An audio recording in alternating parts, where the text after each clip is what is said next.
Lecture 5. Gateway. I'm leaving early tomorrow morning, finally.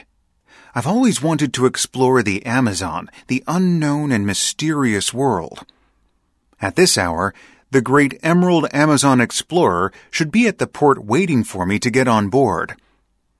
Freshwater dolphins will escort me on the playful river, and 500 species of birds, half a dozen species of monkeys, and numerous colorful butterflies will welcome me into their kingdom. I wish I could camp in the wild and enjoy the company of mosquitoes, snakes, and spiders. I'd love to make the world's largest rainforest home. My heart swells as much as my chubby bags, yet I'd better get some sleep, since a long, tough journey is ahead of me. Exercise 1. When night came, nobody in the house was able to sleep, and everybody stayed up, listening to all the noises outside around us. Shortly after midnight, we heard a heavy cart rattling toward our house, and immediately loud voices of soldiers were demanding that we open our door. They kicked with their boots forcefully at the door for a while, but were unable to break it open. After a short break period, they tried again, this time with a heavy wooden hammer. While pushing repeatedly against the entrance door, which seemed endless to us, they were yelling and screaming through the night. Everybody in the house escaped through the attic onto the roof, including my parents, while calling to me repeatedly to join them, but I was sitting up in my bed and covering my ears. The noises were so incredibly terrifying to me, and I was just frozen there. Exercise 2. Tom hurried over to the window and looked out at the early morning view. It was a clear day, with hardly a cloud in sight. The steady rain finally seemed to be at an end. He looked up at the fresh blue sky and took in a deep, calming breath, trying to control the rising feeling of elation welling up deep inside his soul. He hadn't experienced pure joy such as this since he was a child, and he felt like a 12-year-old with electricity running through his mind. Everything was like new. He unlocked the window and pushed it open. Warm air spilled into the room, and Tom enjoyed the smell as never before.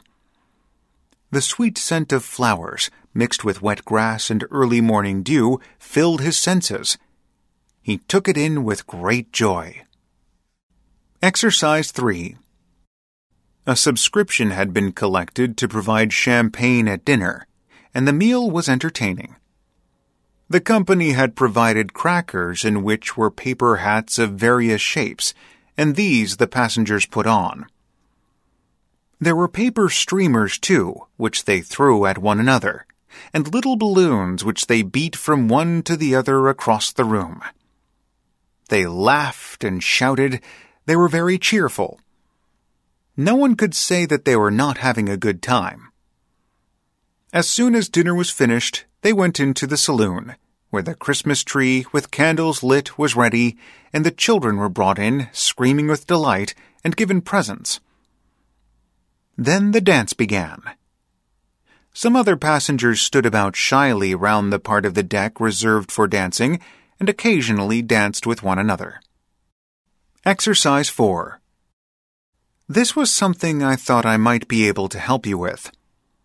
I always pictured us sitting down together and having a talk, mother to daughter. You'd take your earphones out. I'd turn off the TV. Your father would be out at work, and so we'd have the whole afternoon to ourselves.